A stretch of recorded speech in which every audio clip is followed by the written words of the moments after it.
Olá, bem-vindos a mais uma conversa aprofundada aqui no nosso espaço.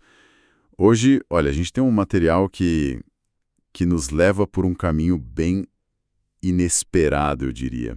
São trechos de Jerusalém e a Torre e outras questões.pdf. E a nossa missão aqui hoje é tentar desvendar uma interpretação bíblica muito específica e, vamos dizer assim, radicalmente literal.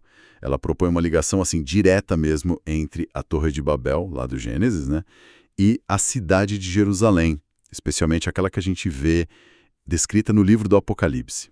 A ideia central é daquelas que fazem a gente parar para pensar, sabe? E se a Jerusalém que a gente conhece, a cidade histórica, não fosse só um símbolo, mas tipo a continuação física e espiritual da própria Torre de Babel? Parece ousado, né? Bastante. Ok, vamos tentar desembrulhar isso então. Exatamente.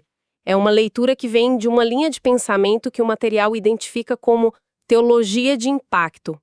A característica principal deles é buscar um sentido muito literal, sabe?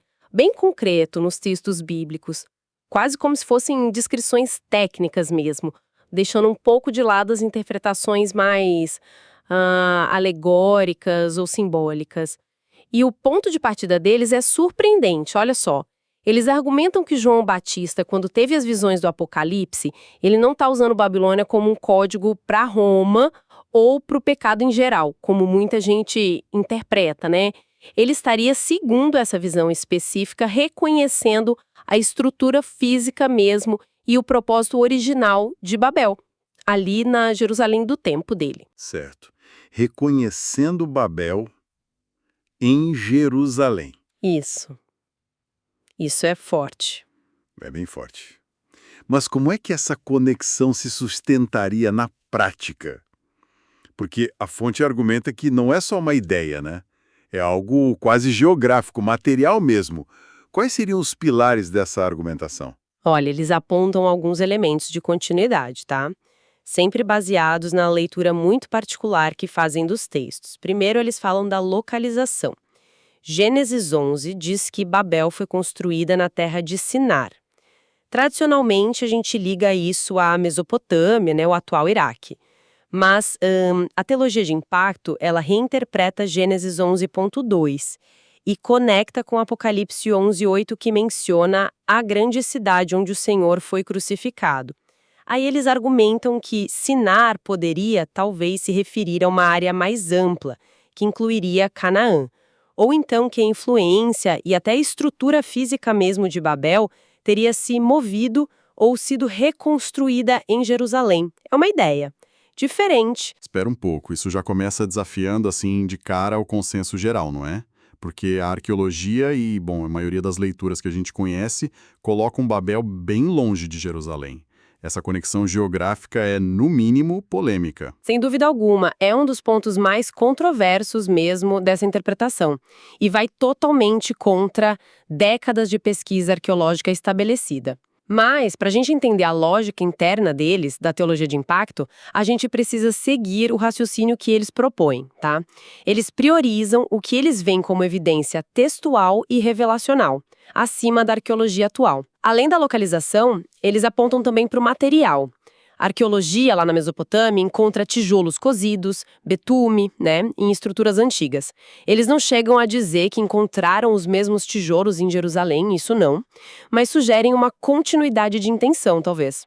Ou até que Apocalipse 21, quando descreve a Nova Jerusalém com jaspe, ouro, pedras preciosas, estaria fazendo um contraponto direto aos materiais terrenos, sabe, humanos, da Babel original, como se estivesse substituindo esses materiais no mesmo local fundamental. Essa conexão pelos materiais, ela me parece um pouco mais interpretativa, não? Quase simbólica, para uma teoria que se diz tão literal. Essa é uma tensão interessante na abordagem deles. A literalidade parece focar mais na identidade do local, sabe? E na função da estrutura. O terceiro ponto que eles levantam é o fundamento. A ideia aqui é que a base da torre original não teria sido totalmente destruída. que a localização dela permaneceu significativa e foi eventualmente reocupada. Textos como Apocalipse 11.8, que chama Jerusalém de Sodoma e Egito espiritualmente, ou 17.18, a grande cidade que reina sobre os reis da terra, são lidos por eles como indicações de que a Jerusalém terrestre está assentada física e espiritualmente sobre essa mesma fundação persistente da ambição de Babel. E por último, o propósito. Gênesis 11.4 é muito claro nisso, né? O objetivo de Babel era construir uma torre que chegasse aos céus, um ponto de contato. A teologia de impacto vê a própria história de Jerusalém como centro religioso, especialmente a Nova Jerusalém descendo do céu em Apocalipse 21, como a continuação e a resolução divina desse mesmo anseio original. Essa busca por uma conexão vertical entre terra e céu. Entendi. Então a linha de raciocínio deles é mesmo local, só que reinterpretado, materiais que representam a mesma ambição terrena versus divina, uma fundação espiritual e talvez até física que persiste e o mesmo objetivo de conectar céu e terra. Ou seja, não seriam duas histórias separadas, mas fases diferentes do mesmo projeto, digamos assim. No mesmo lugar central. Faz sentido dentro da lógica deles. Exatamente. Nessa perspectiva, João Batista não estaria apenas tendo visões sobre um futuro distante. Não, ele estaria recebendo uma revelação sobre a verdadeira identidade da cidade que ele conhecia, ali no dia a dia, a Jerusalém do primeiro século, com seu templo imponente, sua importância religiosa toda, seria, na essência, segundo essa visão, a Torre de Babel com uma nova roupagem. Talvez até uma roupagem enganosa. Ok, aqui a coisa fica ainda mais complexa, né? Porque se Jerusalém é Babel disfarçada, como é que o livro do Apocalipse se desenrola dentro dessa interpretação? Como as visões do João se encaixam nisso tudo? Bom, a teologia de impacto argumenta que o Apocalipse descreve, na verdade, duas Jerusaléns, bem distintas uma da outra. A primeira é o que eles chamam de Jerusalém profana. Essa seria identificada como a Babilônia a Grande, lá nos capítulos 17 a 19 do Apocalipse. Esta seria a Jerusalém terrestre, a cidade histórica mesmo, vista como a herdeira direta da estrutura e, principalmente, da ambição de Babel, aquela tentativa humana de controlar o acesso ao divino. E tem um detalhe textual que eles gostam de enfatizar. Como Deus repetidamente se refere a ela como a grande cidade. Está lá em Apocalipse 17, 18, 10, 16, enfim. A interpretação deles aqui é que Deus estaria reconhecendo essa estrutura específica, em Jerusalém, como a continuação daquele projeto original de Gênesis. Não seria Roma, nem outra potência qualquer, mas especificamente Babel, reencarnada em Jerusalém. Por isso, a queda dramática que a gente lê em Apocalipse 19 seria a destruição literal e final da Torre de Babel, só que na sua versão religiosa. O material chega a sugerir algo ainda mais radical, que Apocalipse 19 não seria só profecia, mas um relato detalhado da queda original de Babel, aquela que é só brevemente mencionada em Gênesis 11. Nossa, essa ideia de Apocalipse 19 como um relato histórico da queda de Babel original é bem inesperada, para dizer o mínimo. E qual seria, então, a segunda Jerusalém nessa leitura? A segunda é a Jerusalém que desce, a famosa Nova Jerusalém de Apocalipse 21. O ponto crucial aqui, segundo eles, é o verbo grego que o texto usa, katabainusa ektuoranu. Está lá em Apocalipse 21.2. Ela não é reconstruída por mãos humanas sobre as ruínas da antiga, não. Ela ativamente desce do céu. Eles veem isso como um movimento físico mesmo, concreto, que João observou. uma estrutura real, divina, que vem ocupar o espaço da antiga Babel, Jerusalém, depois que ela é destruída. E João descreve detalhes bem físicos, né? 12 portas com nomes, muros com medidas exatas dadas por um anjo, fundações visíveis adornadas com pedras preciosas específicas, Apocalipse 21, 12 a 21. Para a teologia de impacto, isso reforça a ideia de que a gente não está falando de uma alegoria etérea, sabe? Mas de uma nova ordem arquitetônica divina, tangível, que substitui a estrutura humana anterior. E tem as dimensões, né? As dimensões dessa Nova Jerusalém são astronômicas, certo? Apocalipse 21:16 fala de algo como 12.000 estádios de lado, o que daria, sei lá, uns 2.200 quilômetros de altura, além da largura e comprimento, uma altura que desafia qualquer noção de cidade que a gente tenha. Precisamente. E a teologia de impacto encara esse número de frente sem rodeios. Eles não veem isso como um erro de cópia ou só um símbolo de perfeição, como outras interpretações fariam. Eles interpretam essa dimensão vertical colossal como a descrição literal de uma contra-torre divina, quase como um zigurate invertido, se você quiser imaginar. Se a Torre de Babel foi a tentativa humana de subir e alcançar o céu por esforço próprio, né? A Nova Jerusalém representa a ação soberana de Deus descendo para habitar com a humanidade, mas nos termos dele. Babel era o portal da escalada humana, arrogante e fracassada. A Nova Jerusalém seria o portal da descida divina, graciosa e consumada. É uma inversão total. Essa dinâmica de descida divina como resposta direta à subida humana é um conceito poderoso, visualmente forte até. E o material que a gente analisou busca outros ecos disso na Bíblia, né? Conectando com o batismo de Jesus, por exemplo.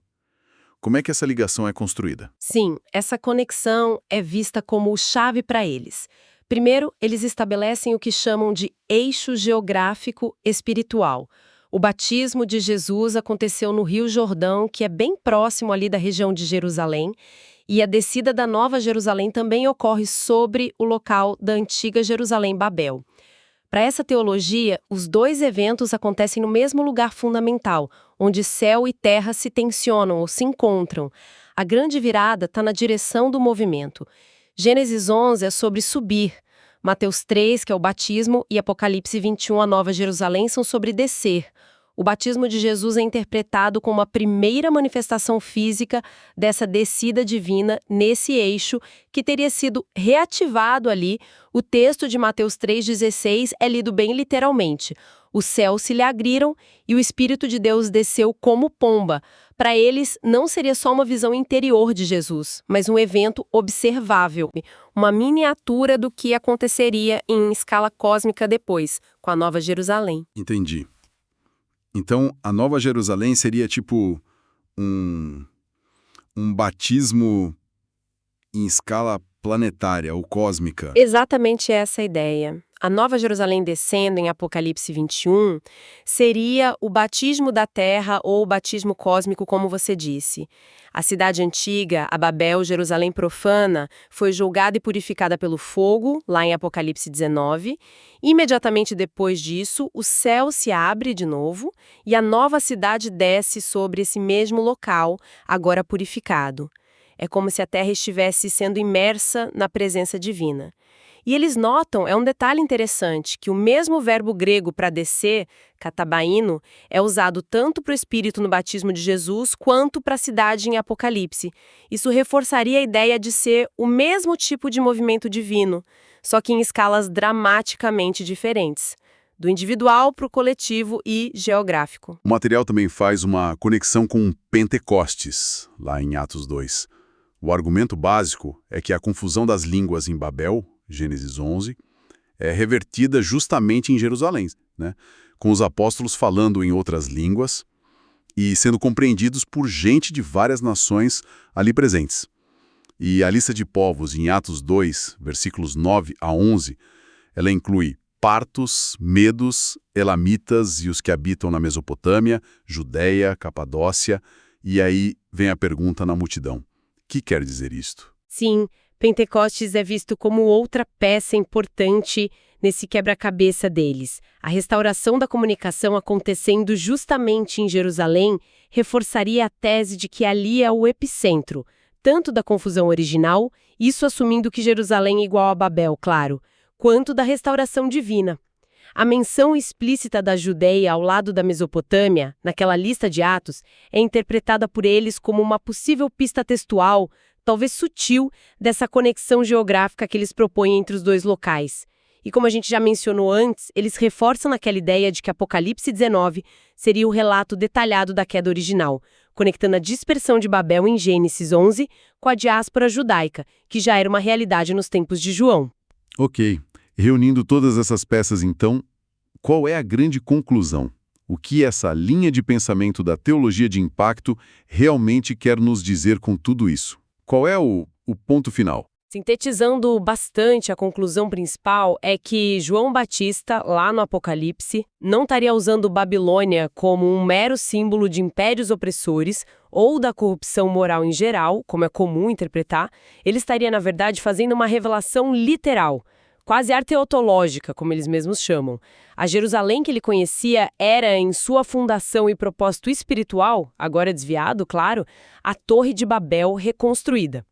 Nessa visão, o Apocalipse se torna não apenas um livro sobre o fim dos tempos. Ele vira o fechamento literal de um ciclo que começou lá em Gênesis 11.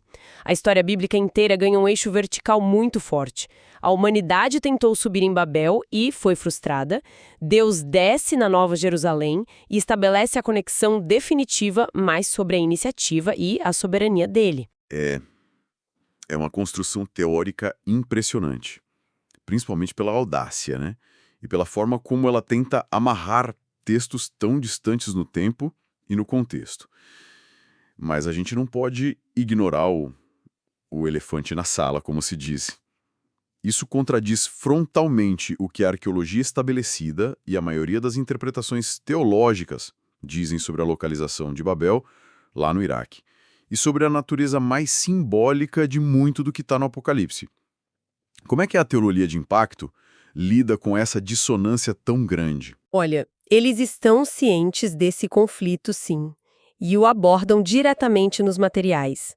A posição deles é de clara priorização da interpretação textual sobre a evidência arqueológica atual. Eles defendem que o testemunho de João Batista, que eles consideram inspirado e talvez até informado por conversas prévias com Jesus antes de Patmos, junto com uma análise filológica que eles consideram minuciosa dos textos originais, hebraico e grego, tem um peso maior do que as descobertas e as interpretações arqueológicas vigentes hoje. Basicamente, a aposta deles é que a arqueologia ainda não encontrou o que o texto bíblico, na leitura específica deles, indica que está lá, sobre Jerusalém. Eles chegam a sugerir que futuras escavações na área do Monte do Templo ou em outras partes de Jerusalém poderiam, quem sabe, revelar anomalias, tipos de tijolos antigos não esperados ali, padrões de fundação diferentes que confirmariam essa identidade oculta de Jerusalém como sendo a Babel reconstruída. Quase como dizer, a arqueologia tradicional pode até estar procurando no lugar certo, Mesopotâmia, por uma Babel, talvez a original, mas estaria ignorando a Babel final e mais significativa, que estaria em Jerusalém conforme revelado a João. É uma aposta alta, né? Fascinante. E, sem dúvida nenhuma, muito controverso. Bom, recapitulando a nossa exploração de hoje, a gente navegou por uma interpretação bem alternativa, né? E muito concreta, vinda dessa teologia de impacto. Ela propõe conectar a Torre de Babel, a Jerusalém histórica, a apocalíptica e até mesmo o batismo de Jesus e o Pentecostes, tudo girando em torno de um mesmo eixo físico e espiritual, um lugar onde essa interação céu-terra é central, mas com uma inversão radical de direção, da tentativa humana de subir para a iniciativa divina de descer. Exato. E isso nos deixa com uma provocação final para a gente refletir, talvez. Se essa leitura, que soa tão fora da caixa, né, tivesse algum fundo de verdade literal, Que tipo de evidência, seja física, talvez enterrada sob séculos de história lá em Jerusalém, ou mesmo textual, em passagens bíblicas relidas sob essa ótica, poderia começar a inclinar a balança a favor ou contra essa ideia? E o que muda fundamentalmente na nossa leitura do Apocalipse se a gente considerar a possibilidade de que ele contenha não apenas símbolos proféticos, mas também ecos e até descrições de eventos históricos primordiais, como a própria queda de Babel, só que recontextualizada na destruição da Jerusalém terrestre? Fica aí a questão para a gente pensar.